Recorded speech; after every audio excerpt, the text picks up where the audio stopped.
Hello everyone, Froe here for another Let's Play episode. How you doing today? I'm doing fine. I'm doing pretty well. I do have a little bit of a story to tell you though that has to do with this world, and unfortunately, it's not a very good story. It's actually kind of a depressing one, and it has to do with a mistake I made.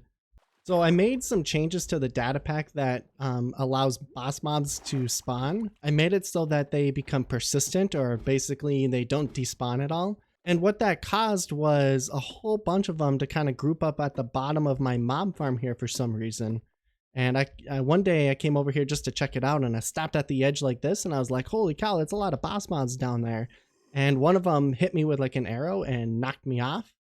And I fell into like the giant pit of all the boss mobs, and I just got owned really quickly. And so then I re-geared, got all my stuff, and try to fight them again, and died. And this happened a couple of times. I think it was a total of 6 times, so I think I'm at 25 deaths now. Let's take a look. We can find it in here. Yeah, so 25 deaths. So that kind of stinks. The story actually gets worse than that though, unfortunately. So unbeknownst to me, a creeper down in the chamber over there blew up and was allowing mobs to spill out, and some of those mobs became persistent, like zombies who could pick up items. And so that created like a negative feedback loop where tons and tons of boss mobs were spawning because there was tons and tons of mobs down there, which was not a good situation.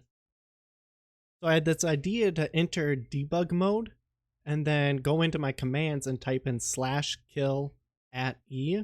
And I should have added in a little bit more to that command. But what this ended up doing was killing all of the animals in the area, including my llamas, my pet dolphin I had that I named Silver, and the baby zombie that I had over here that was holding True Blade. It gets even worse than that, because it also erased all of the item frames I have in my world, including the ones that I placed over here when I originally sacrificed my items. So these are gone forever, which kind of stinks. And the last thing that really kind of stinks is it also destroyed armor stand. So I lost all of my gear too that I've had. So make sure you learn from my mistakes. You don't want to end up like me and losing all your animals and gear. Always back up your world, especially if you're playing with data packs or if you're modifying the game at all. Anyways, I've already started work on gearing up again. So I went ahead and fought a whole bunch of boss mobs, including the Illusioner boss mob, which was actually a really fun fight to do. I don't know if you noticed, but they can like split apart like that, so that was fun. The Killer Rabbit again, Vanta again, pretty easy fight. And a new one called the Abyssal Watcher, and that was a pretty easy fight too actually, because he's kind of slow.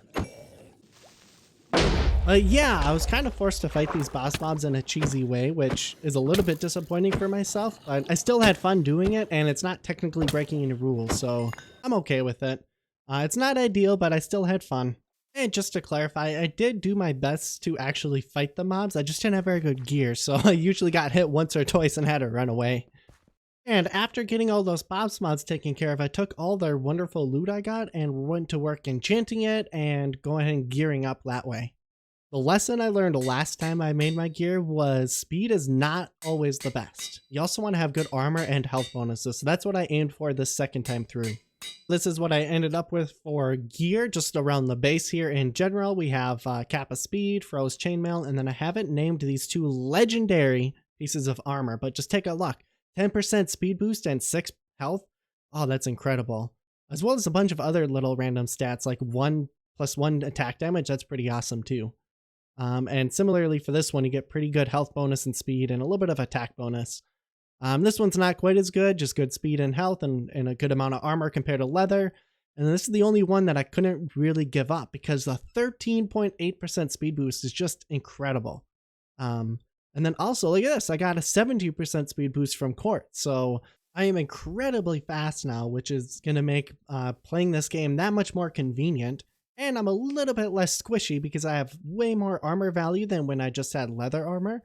And also have a lot more hearts, so I can absorb a lot more damage.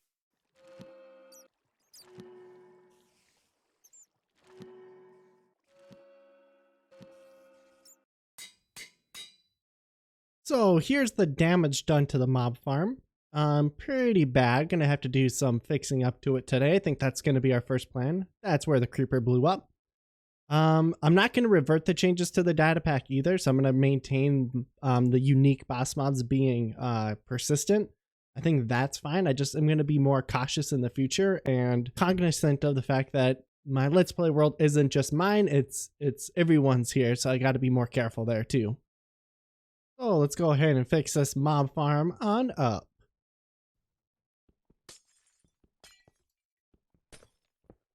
The major problem I was having with the old setup I had was the magma blocks were only killing our normal mobs. Some of the boss mobs were immune to the fire damage that the magma blocks apply, so they were able to survive the fall and then also survive the magma blocks, so they were just kind of build up in the chamber. And it wasn't a big deal, there's only 1 or 2 boss mobs at a time.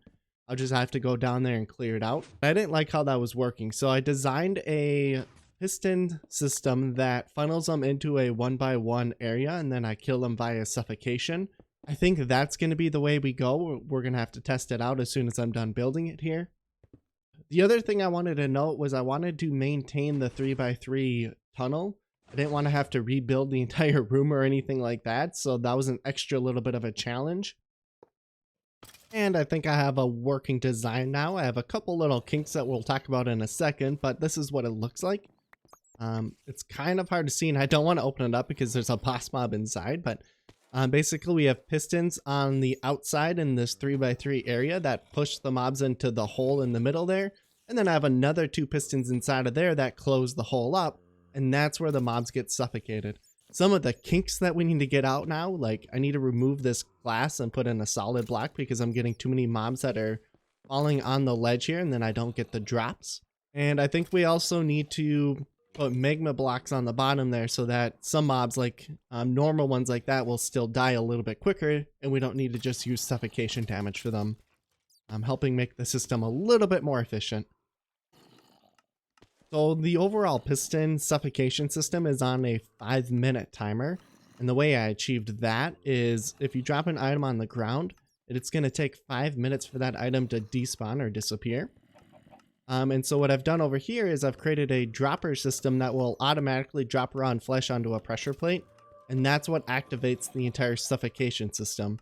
And it's on an alternating system, so every 5 minutes there's going to be a change. It's either going to be suffocating for 5 minutes or it's going to be collecting mobs for 5 minutes using this. So right now it's on collection mode. As soon as I pick up this item, you're going to notice that it's going to turn into suffocation mode. At least hopefully. That's the way it's supposed to work. So let's see.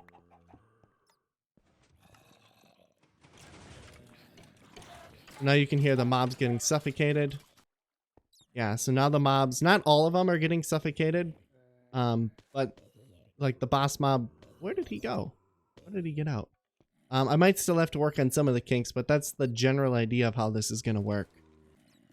So one problem that I've encountered is the suffocation system. The mobs are able to get out of the suffocation portion of it pretty easily because I have an open space next to the pistons.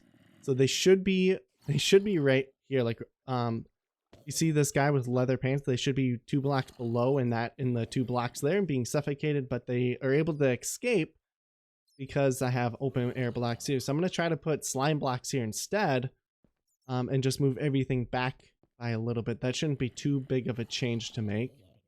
And then the other change I think I need to make is add in a 3rd piston on the bottom here and lower everything down by 1 block so that they can't jump out of it as well.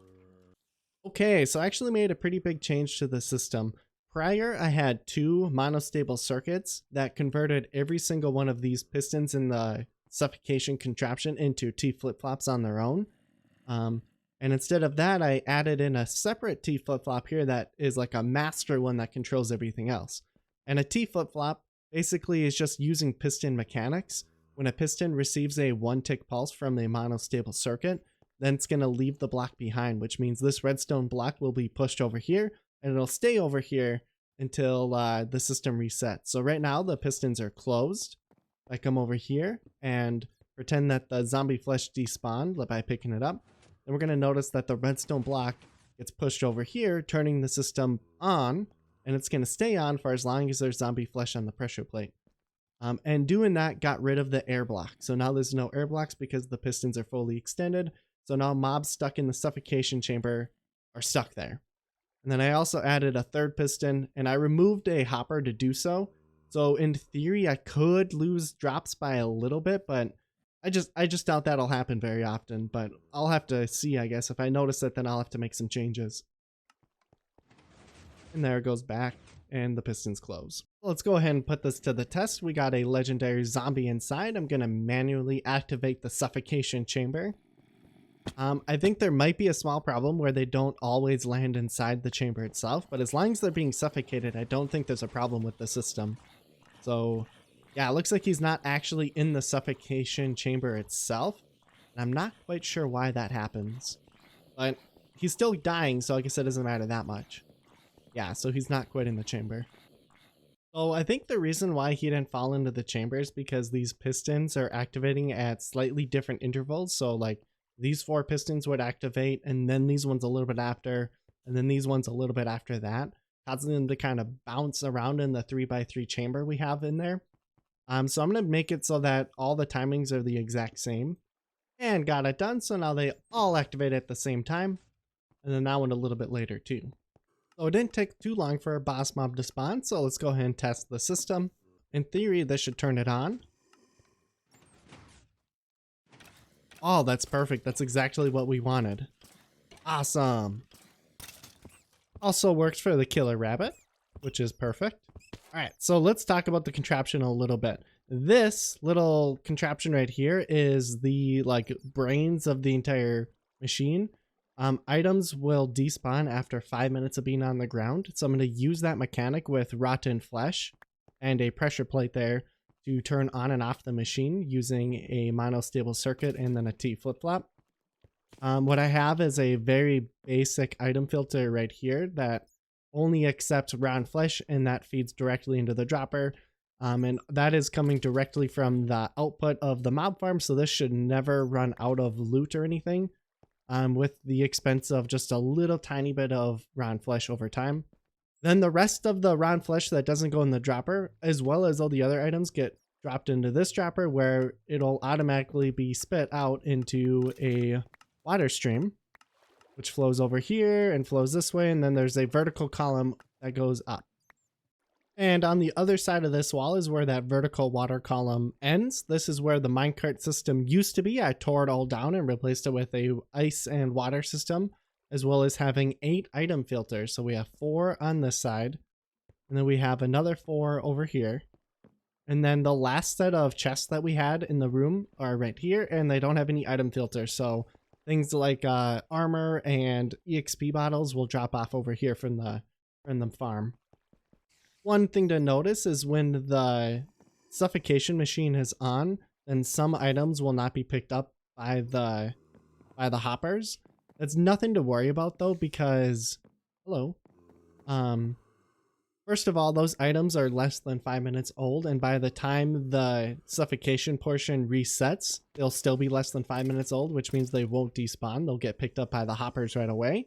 And the other thing to note is when you refresh the stack, like if I have one piece there and then combine it, if you notice they kind of combine like that, every time that happens, despawn timer resets. So like if I have a piece of glass there and I let it sit and count down and then say it's like been 4 minutes and 50 seconds, if I drop another piece and then they combine kind of like what they are, then that resets the despawn timer for another 5 minutes, extending it. So you don't have to worry about losing items from despawning.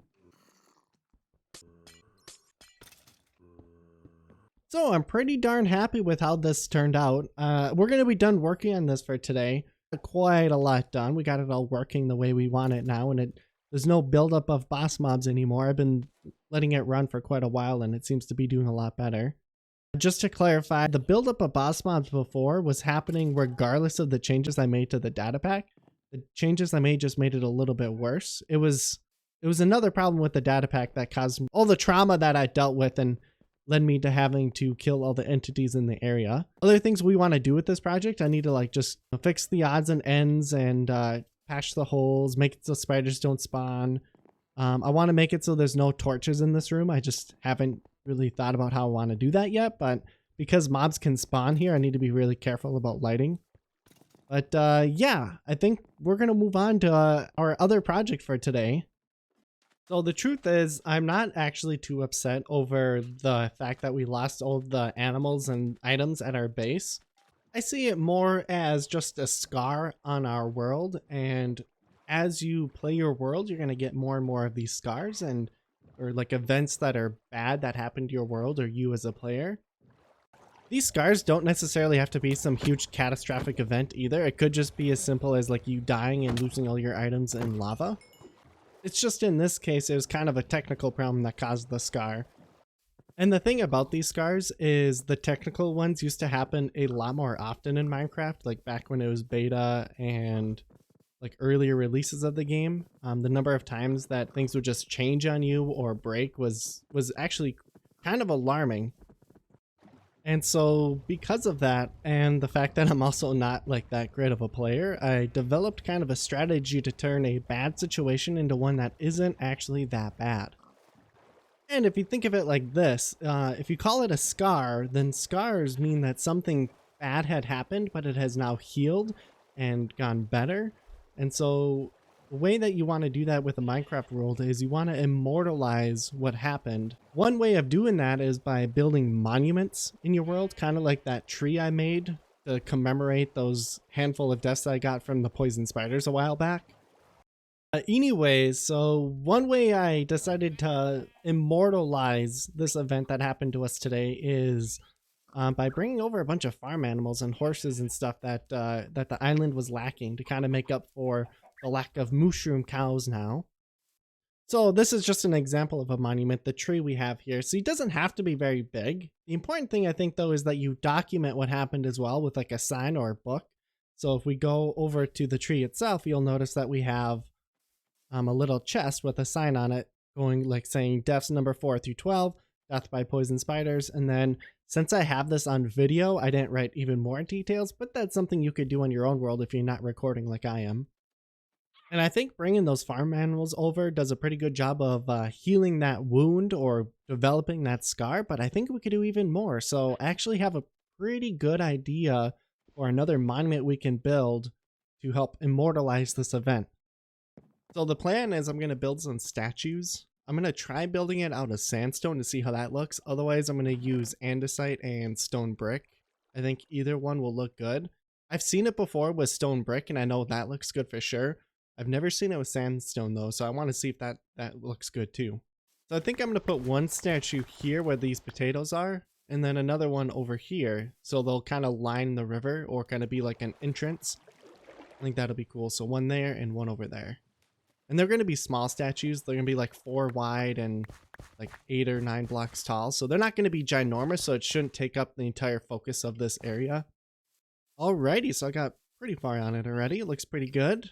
Like I said, it's a pretty small statue. I'm trying to add a little bit of detail now. First of all, I don't know if I like this white base, so I might swap that out with spruce wood or like a darker color for contrast. And then up here, I wanted to put something decorative up here, but I'm not sure what. I wanted to put end crystals, but we can't craft those yet because we don't have blaze powder. So maybe something like that. Yeah, that doesn't look too bad. And then over here, maybe add like a cuff. Yeah, that looks pretty good. Yeah, so I added spruce trapdoors. Kind of looks like hair, but that's not really something we want, I don't think.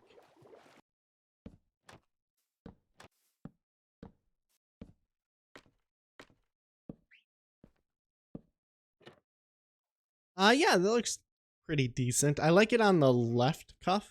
I don't know if I like it on the right one though. A little bit. It doesn't look too bad, I guess. We'll see. We'll keep adding detail. Hmm. Ooh. Yeah. Hey, I actually kind of like that. That doesn't look too bad. It kind of looks like armor. All right, let's take a look. So I got a finished product done. Got some leaves with rose bushes. I might add a couple more flowers, I guess. I don't know. Maybe like rough up the ground around here a little bit too, just to add a little bit more texture. Might look good. And then we have our diorite base. I decided to keep that. We have spruce trapdoors as kind of like an armor, and then the andesite wall here is like a sword. these banners are kind of like a cuff or his arms, I guess. I don't know. And then he's carrying the lapis lazuli mob head, which looks pretty good. And then up top is like just more armor pieces, I guess, and on the back here. Pretty good. It's kind of hard to add a lot of detail for something that's so small. I mean, the only thing I don't like is his head is pretty plain, but I don't know what I could do to add detail for that. I guess if you have any ideas, let me know in the comments.